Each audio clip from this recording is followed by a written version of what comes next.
In this video and the next video, we want to explore the subtleties of the notion of dimension in topology.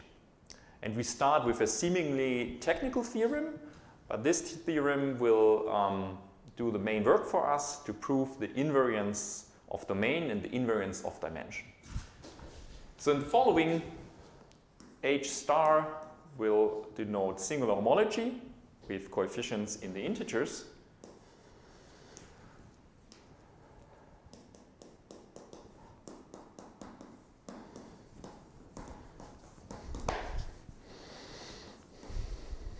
And the main auxiliary theorem we need for this video and the next video is the following. There are two statements. First, if you have a subspace of the sphere,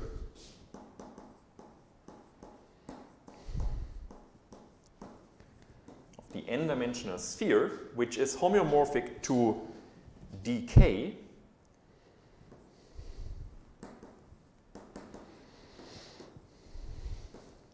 with the subspace topology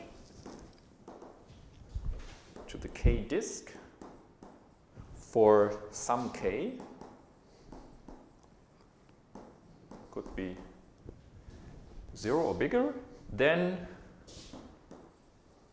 the reduced homology of the complement vanishes.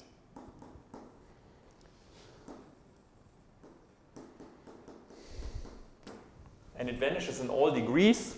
Sometimes we say that a space that has vanishing homology, reduced homology in all degrees is an acyclic space. So it says that the complement of a subset, a subspace of the n-sphere, which is itself homeomorphic to a disk, is an acyclic space. And the second statement is about subspaces homeomorphic to sphere. So if S is a subspace of Sn, which is homeomorphic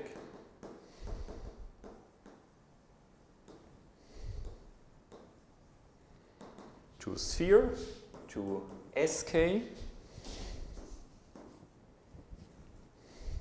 But now I want to assume that this k is below n. Then the reduced homology of the complement is almost 0, but there is one non-zero degree. So Sn minus S is it's isomorphic to C if I, the degree is n minus k minus 1, and otherwise it's 0.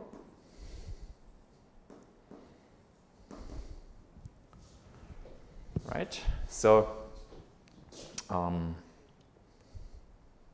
let's do a little sanity check here. So let's say we have the n-sphere and we have a subspace where k is equal to 0. So we take out 2 points of the n-sphere. This is the same as taking out 1 point out of Rn, of the Euclidean space. And if you have Rn minus 1 point, then you can easily see a deformation retract to Sn minus 1. So the reduced homology of Sn minus 1 is equal to Z in exactly 1 degree, in degree n minus 1. And this is exactly the statement here if k is equal to 0, and otherwise it's 0. So do a little sanity check for the cases k equal to 0, maybe also S2 and S1, where S1 lies as the equator in S2, and you will see that is correct. And the upshot of this theorem that this holds true even if D is lying very, very wildly embedded in the n-sphere. So before we prove this, I want to draw 2 consequences of this slightly technical theorem, which are very nice and very well known, So the first consequence is the Jordan curve theorem, and the second one is the invariance of domain.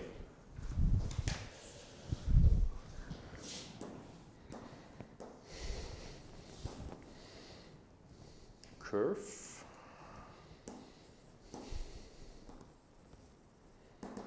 And it says, it's an easy statement, seemingly easy. So it says that a subspace of S2, and could also take R2 here, that is homeomorphic to the circle,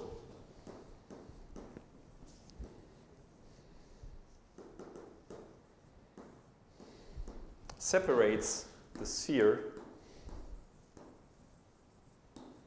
into two connected components.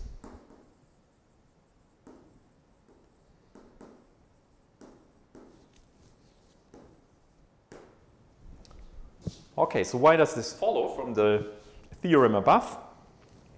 Statements about connectivity, or about the connected components, I should say, follow by looking at the degree zero homology. Maybe first of all, it's worth a remark that there is no difference between connected components and connected path components in that case, because the sphere is locally path connected, so it doesn't really matter whether we say path components or components. And the number of path components we see from the reduced and also from the non-reduced homology in degree zero. So if you look at this statement 2 here, and now we're in a situation where n is equal to 2, and the subspace is in S1, so k is equal to 1, then it says that if we are in degree n minus k minus 1, which is 0 in this situation, then the reduced homology is C. So H reduced 0 of that complement is C, meaning that non-reduced H0 of that space is 2 copies of C, C plus C, and therefore there are 2 path components of that space. And that's exactly the statement here. The second statement, that this is also true for R2, follows easily from the statement for S2, because you can think of R2 as an open subset of S2 via the one-point compactification. Or just, you think of R2 as S2 minus a point, so it's naturally a subset of S2, and then it also follows for R2. So that's the Jordan curve theorem. And it's maybe noteworthy to say that people were not always aware that this is a very non-trivial statement. Yeah? That's true, because it's hard, maybe it's hard to draw very complicated curves, right? Yeah, and in particular, I mean, there's one mathematical field where you talk about this all the time, namely in complex analysis. Yeah, if you consider Cauchy integrals along curves, then people in, I don't know, 19th century mathematics always talked about the inside and the outside of a curve and didn't notice yet, or took some time to notice, that this is actually a problem to just say that these things exist. But it's true, but it's highly non-trivial and there's work to be done. Yeah, and always a good warning example, I think, are space filling curves that show you how complicated curves can be in a space. I mean, it's not a warning example maybe specifically for that statement, but it shows you the complexity of curves in a space, like S2 or R2. You should not underestimate that. Well, and we will prove it using homology. The second consequence of the previous theorem is the invariance of domain.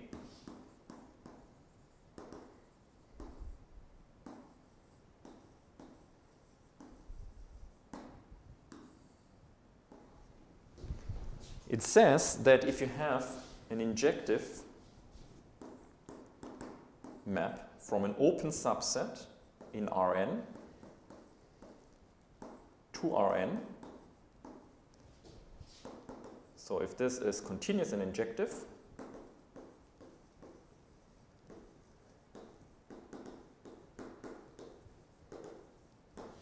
then the image of this map is an open subset of Rn. Then F U sitting in Rn is open. And such a type of statement you might know from the analysis courses, where the assumption is that the map is differentiable, or at least C1, that the differential is invertible, and then you get such a consequence. But we assume only continuity and injectivity and get the openness of the image. So that statement is not an immediate consequence of the previous theorem. We need a few lines to argue why this invariance of domain follows from the previous theorem. So let's do that.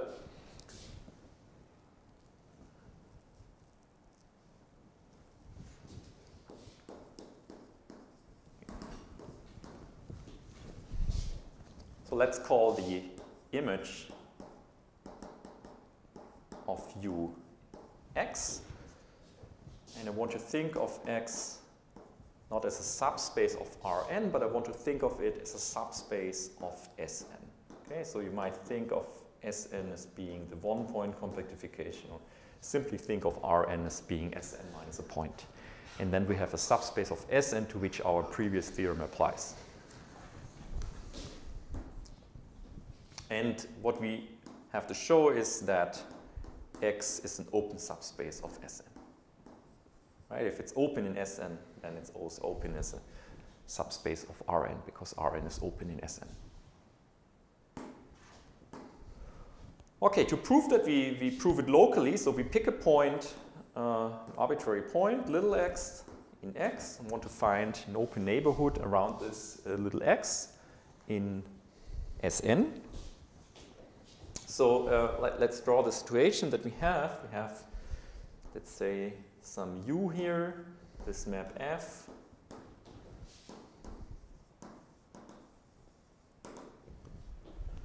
Then the image of F is X. Of course, a priori we don't know that it looks like that. It's just some subset, and here is this little x. Okay? And this little x has some pre-image. Let me put the dot here. This is the pre-image of this little x. And U is by assumption an open subset of Rn. So what I can do is I can find an open subset around this pre-image, which is homeomorphic to the n disk, dn. And this will be mapped to something over there. Okay, so let's call this U prime. So U prime is a compact neighborhood of this pre-image that is completely in U. So U prime is chosen to be a disk. We can certainly do that. We can look at the image of this U prime here. And this image here I call D. What do we know about D? Well, not so much right now. We only know that D contains X. Since it is the image of a compact subset, is itself a compact subset, so it will be a closed subset of, indeed, of Sn, because it's a compact subset of Sn, so it will be closed in Sn. So let S be the subset in D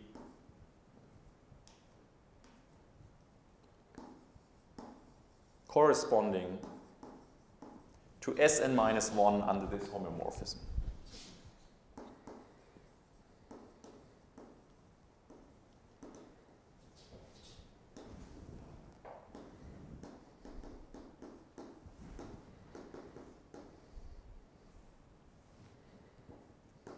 So we have this Sn minus 1. or the subset of U prime, which is homeomorphic to Sn minus 1 under this homeomorphism, and then we move it to the other side via F, and this image we call S. So it's a subset of D. For the same reason as for D, this subset is a closed subset. And now we're in a situation where we have subsets of Sn. Everything here is in Sn. And to this situation, we can apply the previous theorem. So what do we know? First, we know that Sn without D is open. That we just know because D is closed. There's nothing nothing sophisticated that we have to use here. But we use the previous theorem to conclude that this complement is connected. And again, doesn't matter whether I say connected or path connected here. So this is by the theorem, and more specifically, it's part 1 of this theorem, which made a statement about this complement being a cyclic. So reduced homology is 0 in all degrees. In particular, for non-reduced H0, this is just C, so there's only one connected component, therefore the space is connected. What else can we say? We can also say something using part 2 of the previous theorem about the complement of S. So this is also open, just because S is closed, but by the previous theorem, it has 2 components. Exactly 2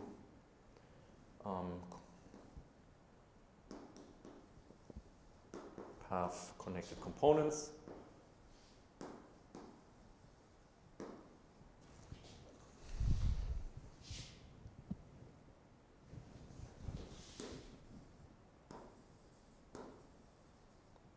Theorem part 2. The statement that we use from this theorem is the statement about, again, about degree 0. In degree 0, it's a statement, if you remember, let me recall the statement, it's this statement. So Sn minus a subspace which is homeomorphic to Sn minus 1 has something non-zero exactly in degree 0. N minus 1 is 0. And therefore for non-reduced we have 2 copies, and these are the 2 correspond to the 2 path components of this complement, Sn minus S. Now write Sn minus D, oh sorry, not minus D, minus S, write this space now as the disjoint union of Sn minus D and D minus S. Okay? So certainly this is a disjoint union.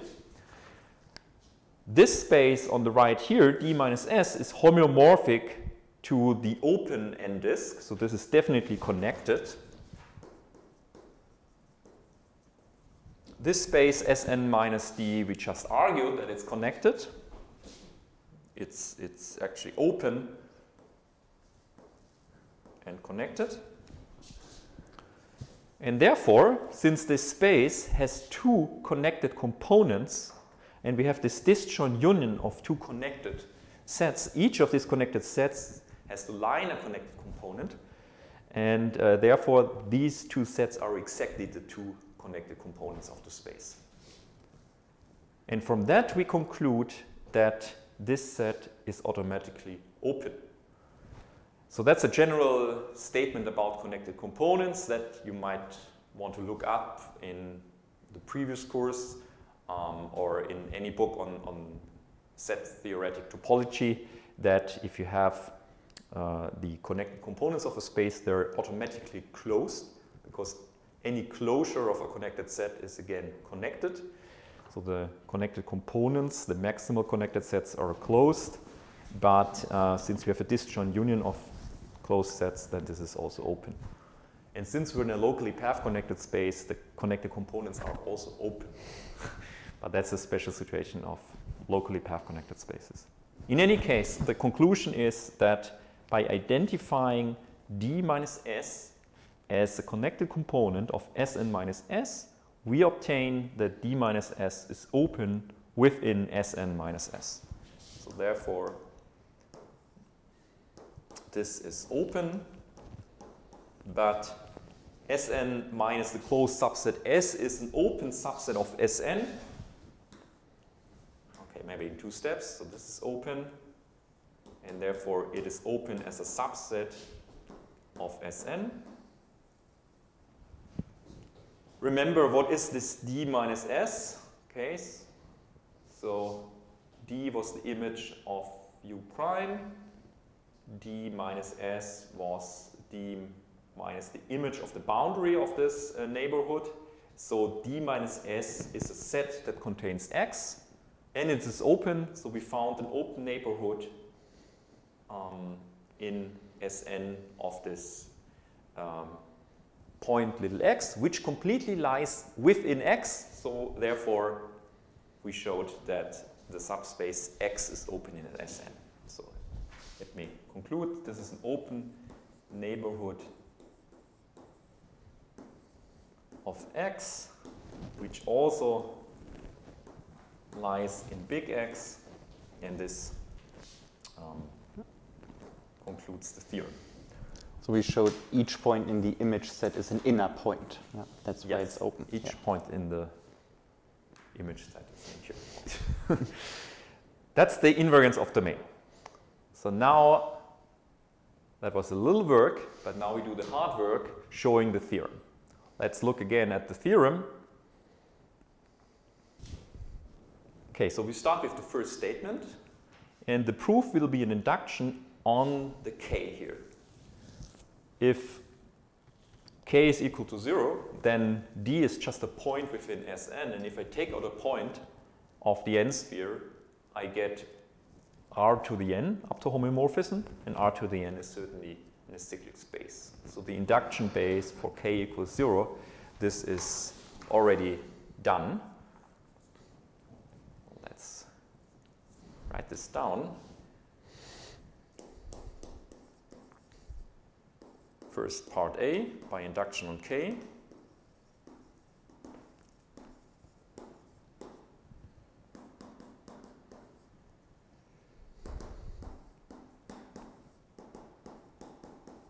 So this is okay. So let's go now from k minus 1 to k. So this subset D is an n disk, but actually I want to, for the purpose of that proof, it's convenient to write the n disk as an n cube. So let's pick a homeomorphism. I should have said k cube and k disk, not n disk. So let's pick a homomorphism from the unit interval to the k to the subspace D.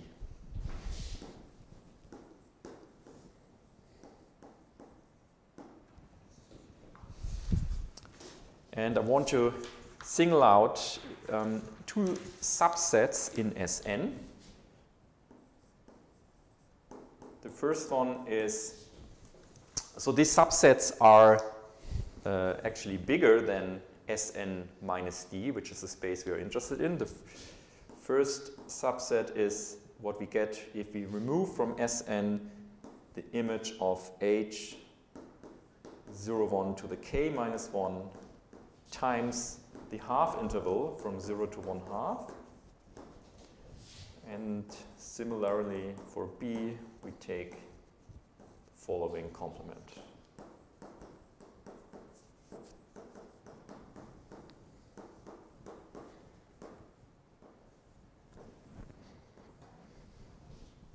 Of course, if you look at this image here under H, then this again is a subspace D to which our assumptions apply, for which our assumptions are true. It's still up to homeomorphism, a subspace which is homeomorphic to D to the k. If you take the intersection of these 2 subspaces, then you get the space we're actually interested in, namely Sn minus d, because d was the whole image of H, and if you take the intersection of these two, then we get Sn minus the image of all of the domain, which is just d. And if we take the union of these two, then this is the same as removing a little less than the individual ones. It's just removing the k minus 1 cube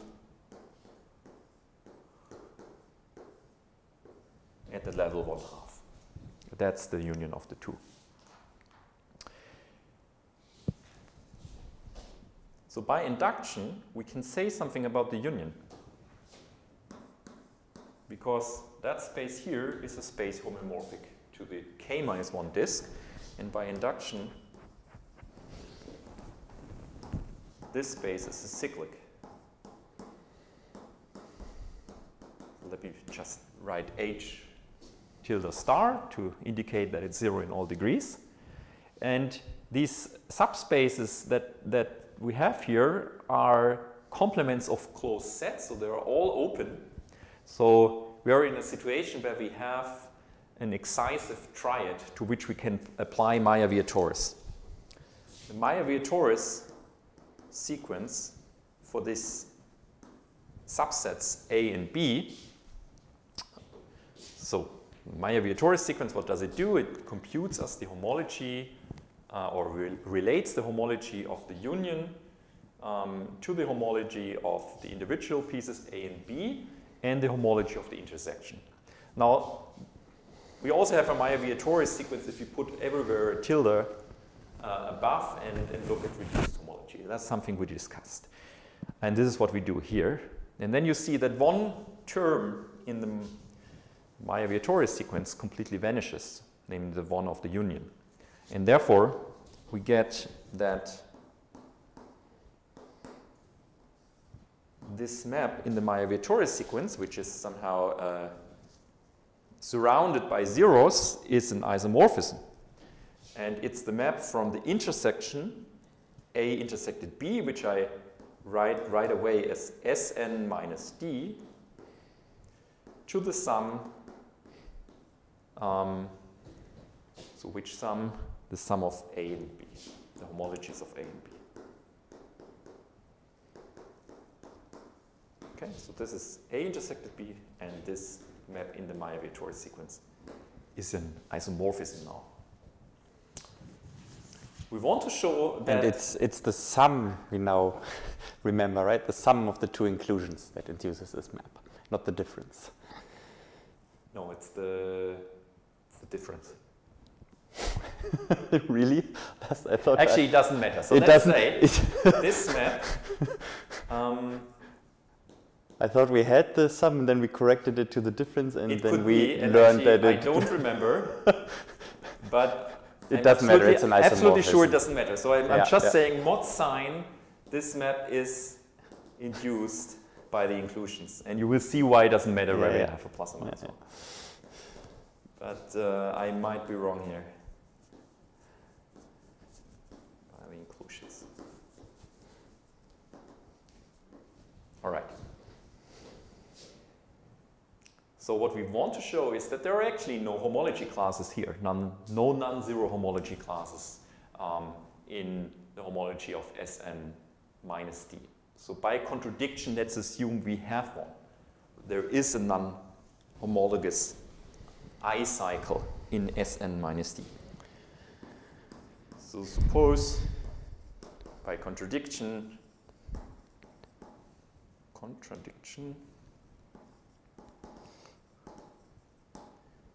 that there is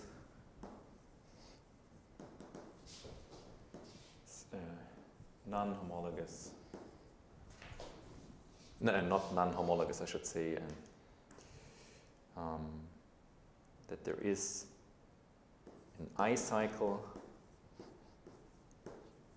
in Sn minus d, which is not a boundary.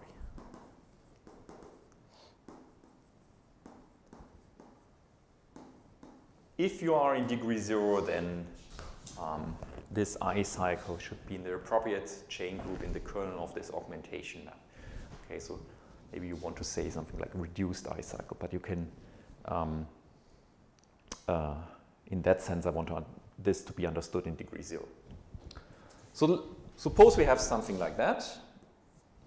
What do we get from this isomorphism? Well, we can move this cycle to the homology of A and B. We know what we get is a non-zero homology class in this direct sum. The map is induced by inclusion. So what we get is, if we have an I cycle which is non-zero in homology, so it's not a boundary, then we get an I cycle in A or an I cycle in B, which are not a boundary. We don't know whether it will be A and B or both, but in A or B, we will get that this I cycle is not a boundary. So let's call the cycle, I want to give it a name. Let's call it alpha.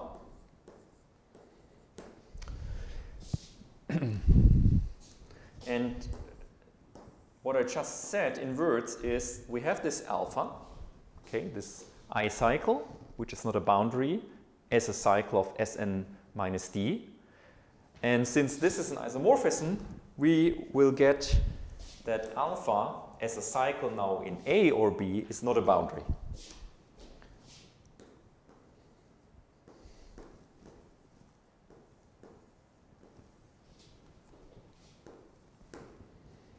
So in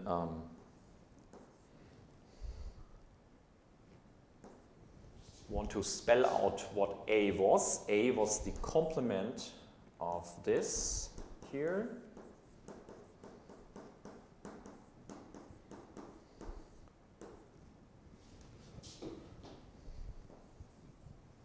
Or it is not a boundary.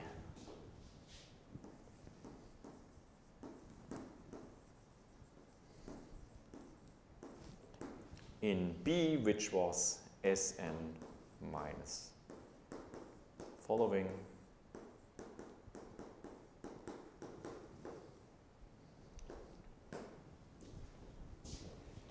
I keep the name A, alpha, I just, but what I do is the map is induced by inclusion, so it's the same cycle, but now viewed as a cycle in these spaces that are written here.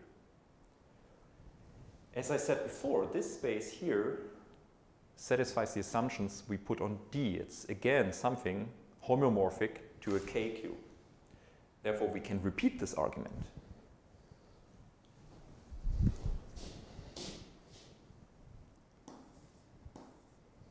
So repeat this argument for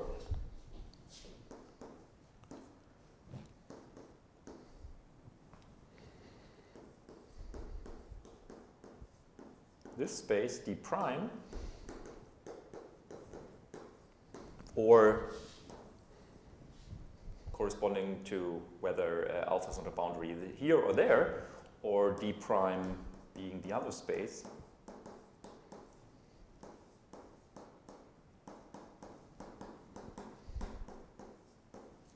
Instead of D.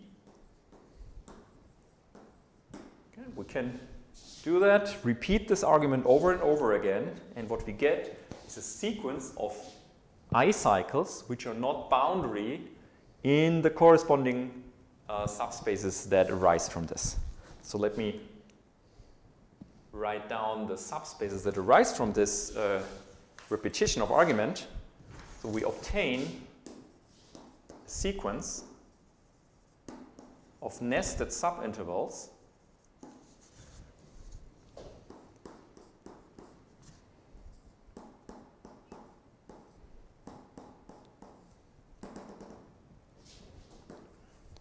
of 0, 1.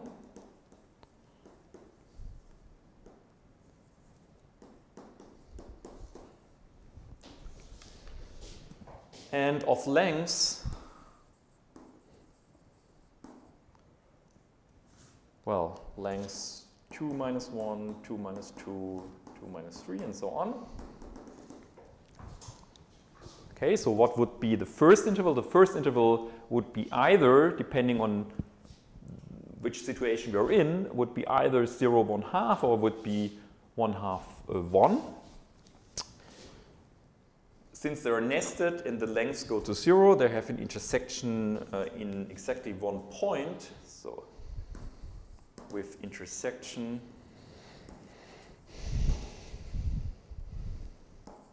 a point in 0, 1 such that our cycle alpha is not a boundary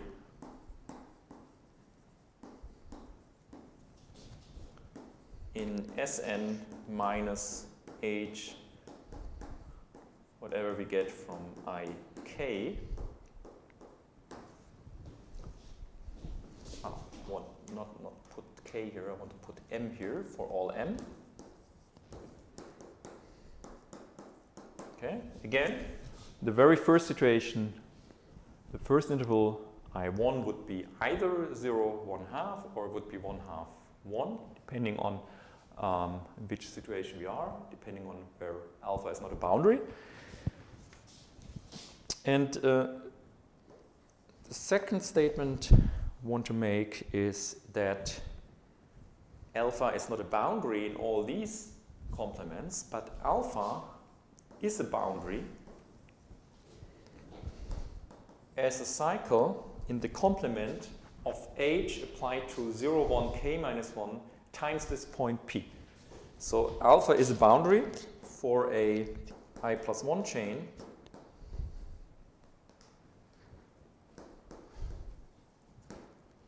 beta in Sn minus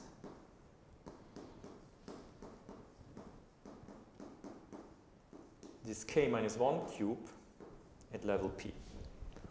Why is that? That's simply induction, because alpha can be viewed as a chain or as a cycle in that space, but that space is homomorphic to a k minus 1 disk.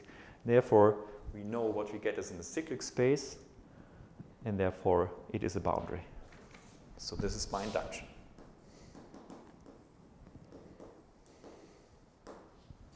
Now, I want to draw a contradiction from these two statements A and B. Why can we do that? Well, this chain beta is just a finite linear combination of singular simplices. Each singular simplex has an image, and this image is compact. So the union of all these images you could call the support of this beta. And this is definitely a compact subset. So the support, so the image of, or the union of the images of the singular simplices of beta, let me put in quotation mark, never formally defined it before, of beta is compact.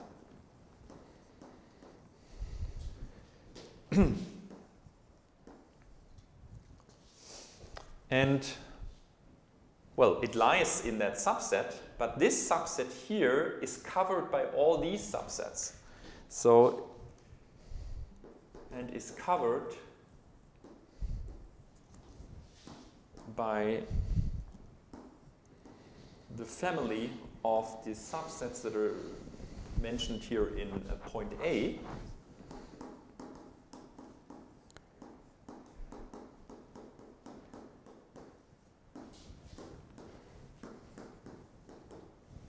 All these subsets are open, and they're actually nested in each other.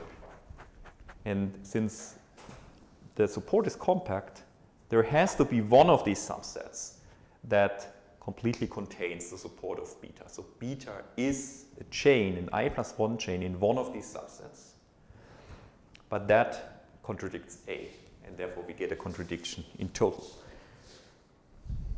So hence, by compactness, beta is a chain in some subspace Sn, well, subspace corresponding to M,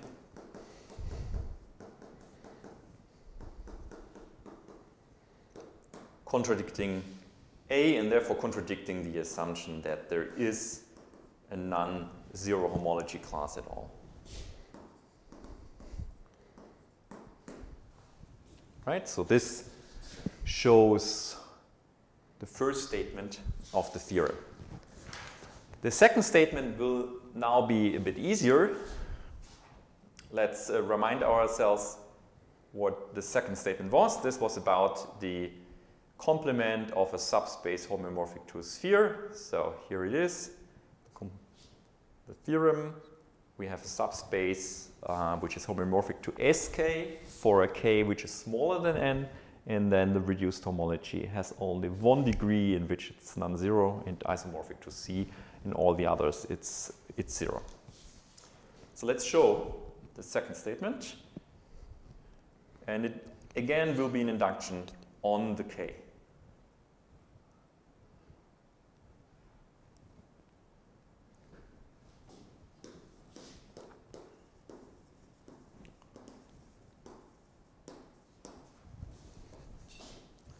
The case K equals 0, we did as a sanity check before. Okay? And we convinced ourselves this is just Sn minus 2 points, and the statement is true for that. Maybe I just write, if I take out 2 points, what I get is just Sn minus 1 times R, and this is homotopy equivalent to Sn minus 1, and from that you see you only have one non-vanishing degree, and what you get there is C, and it's actually the right degree. So this is the easy base case, and then the induction goes from K minus 1 to K. And here we write the subspace S, which is homomorphic to Sk. I want to write it as the upper and lower hemisphere. Again, so S is not the standard sphere, but it's homomorphic to the standard K sphere. And in the K sphere, we have the upper hemisphere and the lower hemisphere, and their intersection is an Sk minus 1 up to homeomorphism.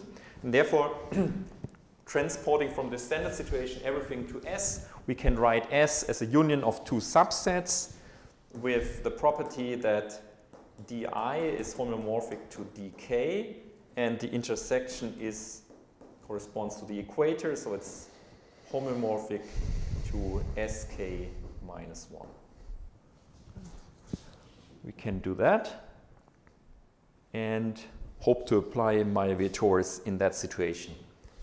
A bit similar to what we did for the first statement. So the Mayer-Weber-Torres sequence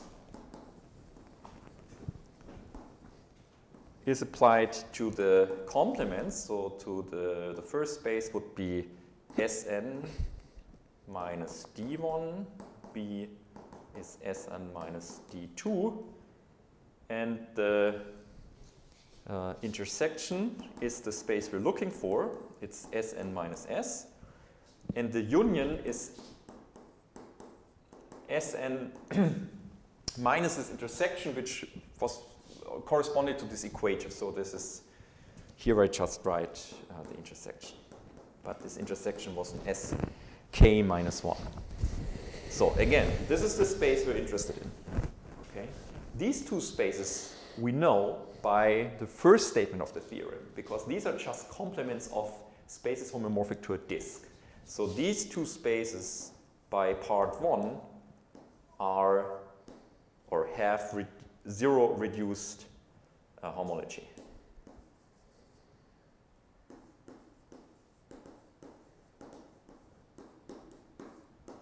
So that we know, this is the space we're interested in, and this is the space where we can apply the induction hypothesis, because this is up to homomorphism, just an Sk minus 1.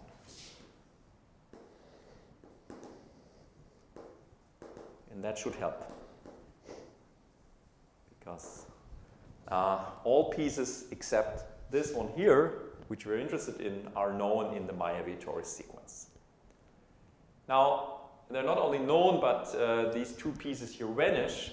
So the boundary homomorphism in the Mayer-Weber-Torres sequence is surrounded by zeros. And I'm looking at the Mayer-Weber-Torres sequence for reduced homology. So let me write down the boundary homomorphism of the Meyer-Vietoris sequence. It goes from hi plus 1 of Sn minus this thing, which is homomorphic to Sk minus 1.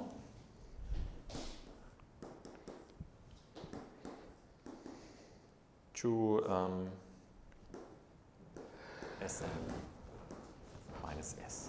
Okay, so this is an isomorphism, and by the vanishing of the homology of A and B, and now you just check. So this is the case where, this is the case K minus 1, but because of this degree shift, the non-vanishing homology is exactly in the right degree to imply the statement for K, namely for S, which is homomorphic to Sk.